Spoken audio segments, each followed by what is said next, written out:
Hello everyone, ఈరోజు వీడియోలో మనం ఆస్ట్రేలియా పాత్ర గురించి డిస్కస్ చేద్దాం. దీనికి సంబంధించినటువంటి ఎగ్జామ్స్, వాటి యొక్క ఫీజెస్, ఎలిజిబిలిటీస్ గురించి డిస్కస్ చేద్దాం. Welcome back to my YouTube channel behind prescription. This is Aditya. Let's begin the video.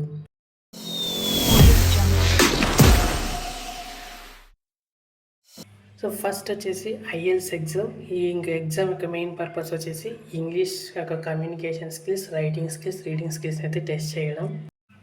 ఈ ఎగ్జామ్లో రీడింగ్, లిజనింగ్, స్పీకింగ్, రైటింగ్ అయితే ఉంటాయి. ఇందులో మనకి వచ్చేసి 7.5 యావరేజ్ బ్యాండ్ వస్తే ఎగ్జామ్ క్వాలిఫై అయినట్టు.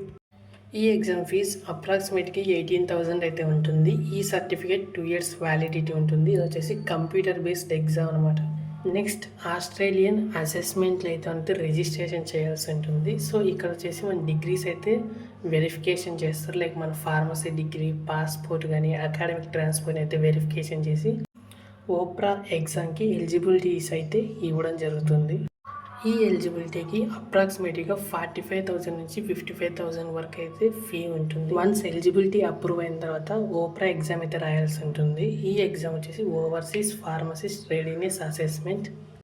ఈ ఎగ్జామ్ యొక్క మెయిన్ పర్పస్ వచ్చేసి మన ఆస్ట్రేలియా ఫార్మసీ డిగ్రీస్కి మన యొక్క డిగ్రీ అనేది ఈక్వల్గా ఉందా లేదని టెస్ట్ చేయడం. ఈ ఎగ్జామ్ కంప్యూటర్ బేస్డ్ ఎగ్జామ్ అనమాట. టోటల్ డ్యూరేషన్ 2.5 hours అయితే ఉంటుంది. 120 మల్టిపుల్ చాయిస్ క్వశ్చన్స్ అయితే ఉంటాయి. నెక్స్ట్ ఎగ్జామ్ యొక్క మెయిన్ టాపిక్స్ వచ్చేసి clinical pharmacy, therapeutics, pharmacology, pharmaceutical sciences, patient safety and pharmacy practice. Next exam fee వచ్చేసి 1,25,000 నుంచి 1,35,000 వరకు అయితే ఉంటుంది. స్కిల్ అసెస్మెంట్ అవుట్కమ్ మన యొక్క డిగ్రీస్ అన్ని వెరిఫికేషన్ అయిన తర్వాత ఓప్రా ఎగ్జామ్ క్వాలిఫై అయిన తర్వాత ఒక సర్టిఫికేట్ అయితే ఇవ్వడం జరుగుతుంది. ఈ సర్టిఫికేట్ AHPRL అయితే రిజిస్ట్రేషన్ చేస్తాం. దీనికి అమౌంట్ వచ్చేసి 17,000 నుంచి 20,000 వరకు అయితే ఫీ అయితే ఉంటుంది. Next Australian health practitioner regulation agency. ఈ ఏజెన్సీ మన యొక్క skill assessment outcome, English proficiency, criminal history check చేసి మనకైతే ఇంటర్న్షిప్కి అప్రూవల్ అయితే ఇస్తుంది. ఈ రిజిస్ట్రేషన్కి ఫీ వచ్చేసి 60,000 నుంచి 75,000 అయితే ఉంటుంది. నెక్స్ట్ ఇంటర్న్షిప్ వచ్చేసి పెయిడ్ ఇంటర్న్షిప్ అయితే ఆస్ట్రేలియాలో చేయాల్సి ఉంటుంది. టోటలీ 1,575 hours అయితే ఈ ఇంటర్న్షిప్ ఉంటుంది. వన్స్ ఈ ఇంటర్న్షిప్ కంప్లీట్ అయిన తర్వాత ఇంటర్న్షిప్ సంబంధించినటువంటి రిటర్న్ ఎగ్జామ్ అయితే రాయాల్సి ఉంటుంది. ఈ రిటర్న్ ఎగ్జామ్లో మేజర్గా మనకి క్లినికల్ ఫార్మసీ, థెరపటిక్స్, ఫార్మసీలా ఎథిక్స్ అయితే ఉంటాయి. ఎగ్జామ్ ఫీ వచ్చేసి అప్రాక్సిమేట్గా 45,000 నుంచి 50,000 అయితే ఉంటుంది. నెక్స్ట్ ఎగ్జామ్ వచ్చేసి ఓవరాల్ ఎగ్జామ్ అనమాట. ఈ ఇంటర్న్షిప్ సంబంధించి ఈ ఎగ్జామ్లో 3 parts ఉంటాయి. పార్ట్ వచ్చేసి primary health care, part B law and ethics, part C వచ్చేసి క్లినికల్ ప్రాబ్లమ్ సాల్వింగ్ మీద అయితే ఈ ఓవరాల్ ఎగ్జామ్ అయితే కండక్ట్ చేస్తారు.